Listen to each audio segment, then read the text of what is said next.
afternoon and good evening to all of you, my wonderful, wonderful friends-in-law.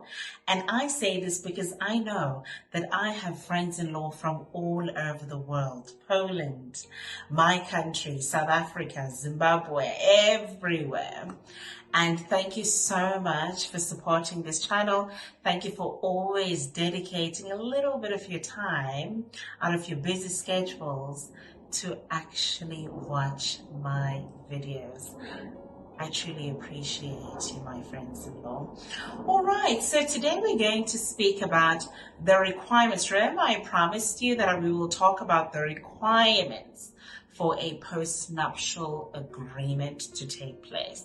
So there's a number of requirements and we will get straight into it.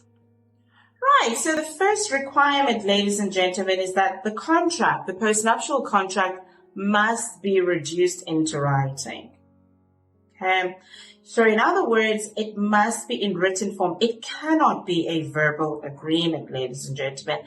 Unfortunately, this is the type of verbal agreement that will not be considered legally binding. All right, and of course, the reason behind that is to remove any kind of disputes or possible conflicts, misunderstanding insofar as the agreement is concerned.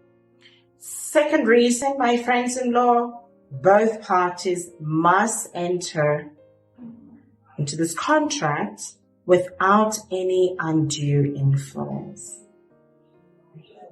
So both parties must be willing participants in the changing or in the amendment of the marital regime. It cannot be that only one party wishes to change this agreement and therefore enters into this kind of contract. Both parties must be willing participants. There must be no undue influence from external parties or external factors. Okay. Voluntary consent from both parties.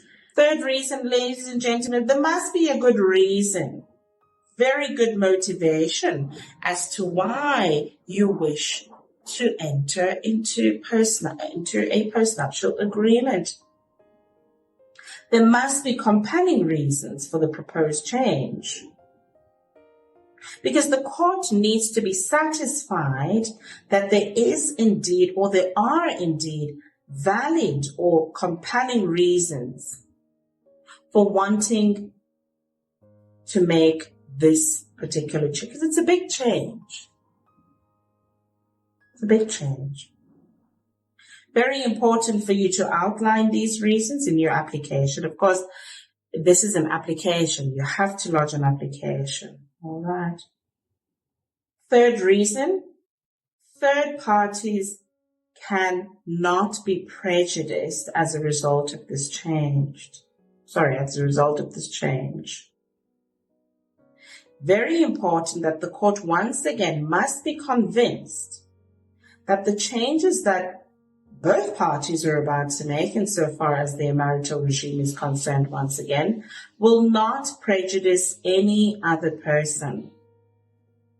In other words, children will not be prejudiced or any person that might be dependent on the estate. Okay. Of course, there's a process that one has to follow, ladies and gentlemen. You need to give notice to creditors. The creditors need to be aware of the proposed changes. You must also publish this in the government gazette as well as to local newspapers. Notice needs to be given to the registrar of the deeds or registrar of deeds, and of course you must disclose your liabilities, your assets and liabilities.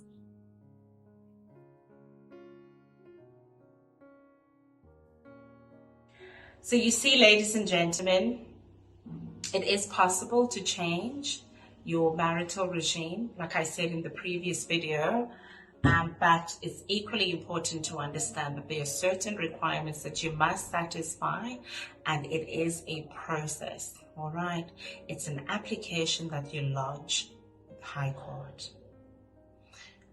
Once again, these things can be avoided if you have the necessary knowledge.